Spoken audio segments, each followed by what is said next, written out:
الحمد للہ وکفی وسلام علی عبادہ الذین اصطفی اما بعد۔ اس وقت ملک اور بیرون ملک سے حدیث مبارکہ کی محبت رکھنے والی طالبات ایک جگہ جمع ہیں۔ الحمدللہ ابراہیم اکیڈمی بیرون ملک کی طالبات بھی ہیں، ابراہیم اکیڈمی پاکستان کی بھی طالبات ہیں۔ چترال سے بہت ساری طالبات اس برفانی موسم میں سفر کر کے حدیث کی طلب میں یہاں پہنچی ہیں، اور جامعہ رقیہ لاہور کی تمام طالبات بھی موجود ہیں۔ اللہ تعالیٰ ان تمام طالبات کا یہاں اکٹھے ہونا قبول فرمائے۔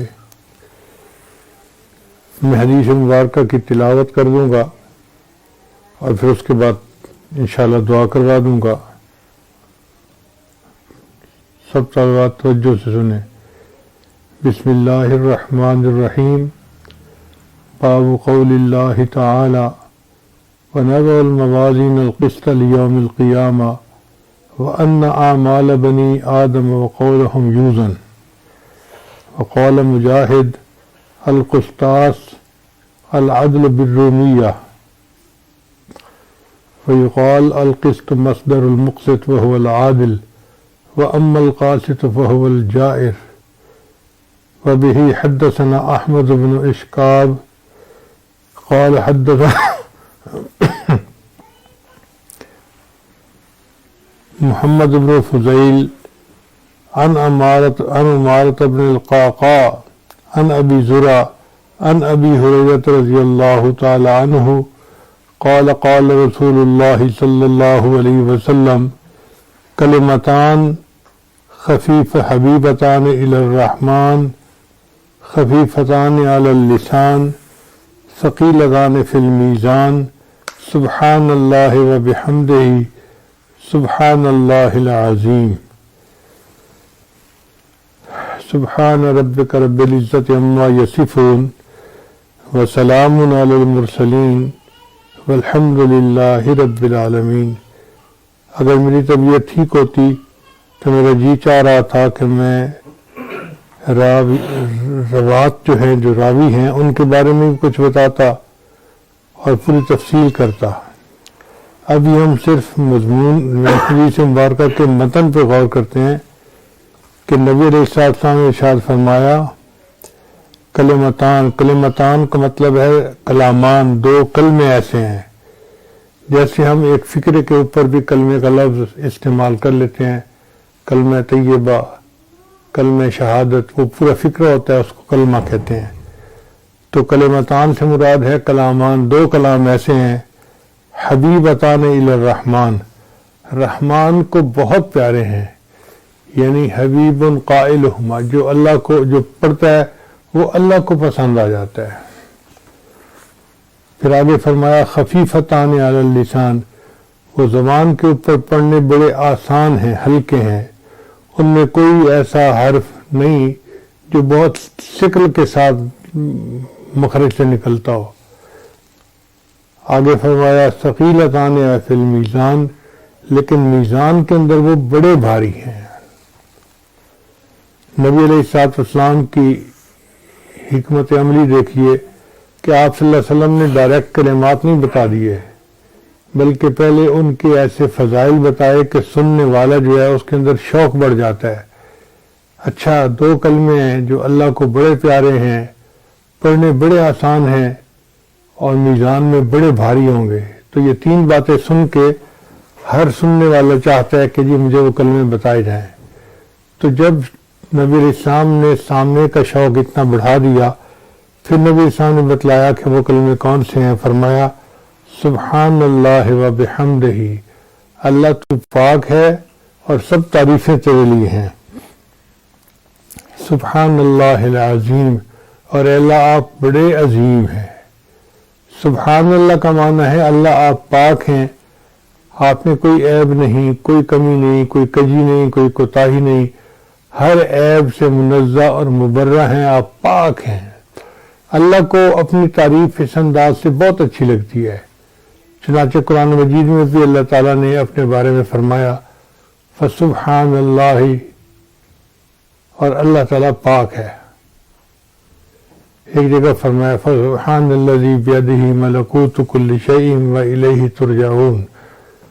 تو سبحان اللہ کہنے سے اللہ تعالیٰ کو خوشی ہو جاتی ہے، اللہ تعالیٰ کو یہ بہت پسند ہے کہ میرے بندے نے سبحان اللہ کہا۔ اور وبحمدہ کا مطلب یہ ہے کہ تمام تعریفیں اللہ ہی کے لیے ہیں، اور اس میں کوئی شک نہیں کہ تعریف کا اصل حقدار اللہ ہی ہے۔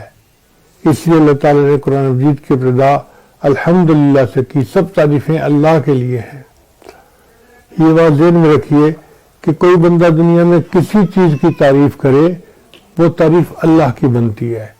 مثلا کوئی بندہ اگر کسی پھل کی تعریف کرتا ہے تو یہ تعریف اللہ کی جس نے پھل کو پیدا کیا، کوئی پھول کی تعریف کرتا ہے تو یہ تعریف اللہ کی جس نے پھول کو پیدا کیا، کوئی گھر کی تعریف کرے تو یہ اللہ کی تعریف جس نے اس گھر کے لیے میٹیریل بنایا، کوئی بیوی کی تعریف کرے تو یہ تعریف اللہ کی طرف جاتی ہے، کوئی خاوند کی تعریف کرے تو یہ تعریف اللہ کی طرف۔ ایک بندہ دوسرے کسی کی تعریف کرے تو وہ تعریف اللہ کی طرف لوٹتی ہے، اس لیے کہ اس کا پیدا کرنے والا جو اللہ ہے۔ تو اصل تو تعریف کا حقدار اللہ ہی ہے۔ تو اللہ تعالیٰ فرماتے ہیں سبحان اللہ و بحمدہ، اللہ پاک ہے اور تعریفیں اللہ کے لیے ہیں۔ سبحان اللہ العظیم، اور اللہ پاک ہے اور اللہ ہی عظیم ہے، بڑا ہے۔ امام بخاری رحمۃ اللہ علیہ نے اس حدیث مبارکہ کے اوپر اس لیے اپنی کتاب کو مکمل کیا کہ وہ جانتے تھے کہ یہ آخری حدیث ہے، میں جاتے جاتے طلباء اور طالبات کو ذکر کی تلقین کر جاؤں تاکہ وہ اپنی زندگی میں اگر ذکر کریں گے اللہ تعالیٰ ان کو پریشانیوں سے بچائیں گے اور اللہ تعالیٰ اپنی حفاظت عطا فرمائیں گے۔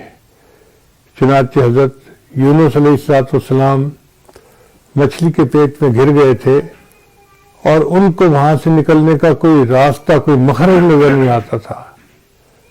وہ بڑے مضطرب تھے کہ اب میں کیا کروں۔ اس وقت انہوں نے اللہ کی تعریف سبحان کے الفاظ سے کہی کہ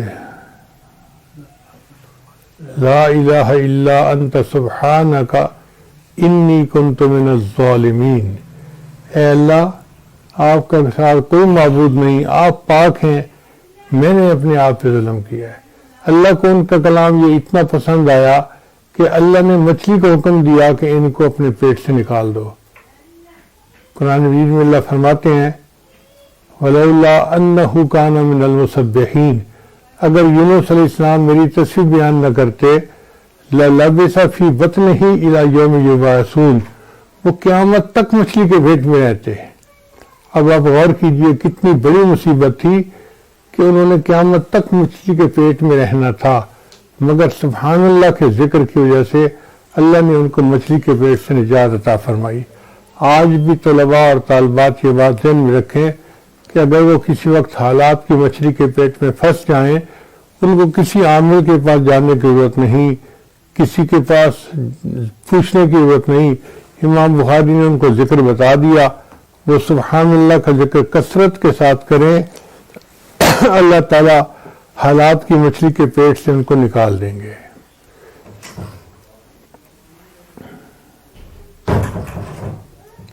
تو امام بخاری رحمۃ اللہ کا طلباء اور طالبات کے اوپر یہ احسان ہے کہ انہوں نے ان کو عاملوں سے غنی کر دیا، ضرورت ہی نہیں کسی عامل کے پاس جانے کی۔ عمل ہمیں معلوم ہے، کرنے کی ضرورت ہے، ہم اگر کریں گے تو اللہ تعالیٰ قبول فرمائیں گے۔